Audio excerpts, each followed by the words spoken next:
Chapter 7. The Lord answered Moses, "See, I have made you like God to Pharaoh, and Aaron your brother will be your prophet. You must say whatever I command you.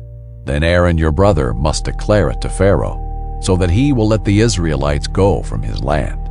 But I will harden Pharaoh's heart and multiply my signs and wonders in the land of Egypt.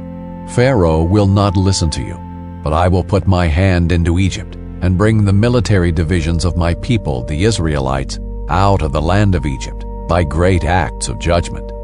The Egyptians will know that I am the Lord when I stretch out my hand against Egypt and bring out the Israelites from among them." So Moses and Aaron did this. They did just as the Lord commanded them. Moses was 80 years old, and Aaron 83 when they spoke to Pharaoh. The Lord said to Moses and Aaron, "When Pharaoh tells you, 'Perform a miracle,' tell Aaron, 'Take your staff and throw it down before Pharaoh. It will become a serpent.'" So Moses and Aaron went in to Pharaoh and did just as the Lord had commanded. Aaron threw down his staff before Pharaoh and his officials, and it became a serpent. But then Pharaoh called the wise men and sorcerers, the magicians of Egypt, and they also did the same thing by their occult practices. Each one threw down his staff, and it became a serpent. But Aaron's staff swallowed their staffs. However, Pharaoh's heart was hard, and he did not listen to them, as the Lord had said. Then the Lord said to Moses, "Pharaoh's heart is hard. He refuses to let the people go. Go to Pharaoh in the morning. When you see him walking out to the water, stand ready to meet him by the bank of the Nile. Take in your hand the staff that turned into a snake. Tell him, 'The Lord, the God of the Hebrews, has sent me to tell you, let my people go, so that they may worship me in the wilderness.' But so far you have not listened. This is what the Lord says. Here is how you will know that I am the Lord. Watch.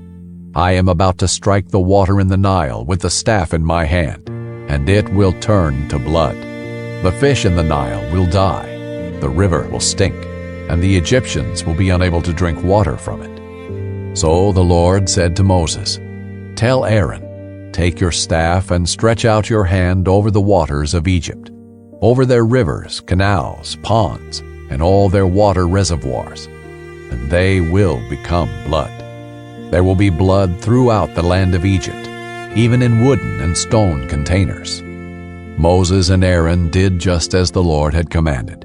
In the sight of Pharaoh and his officials, he raised the staff and struck the water in the Nile, and all the water in the Nile was turned to blood.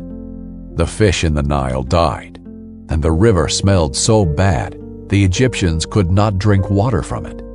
There was blood throughout the land of Egypt. But the magicians of Egypt did the same thing by their occult practices. So Pharaoh's heart was hard, and he would not listen to them, as the Lord had said. Pharaoh turned around, went into his palace, and didn't take even this to heart. All the Egyptians dug around the Nile for water to drink, because they could not drink the water from the river. 7 days passed after the Lord struck the Nile.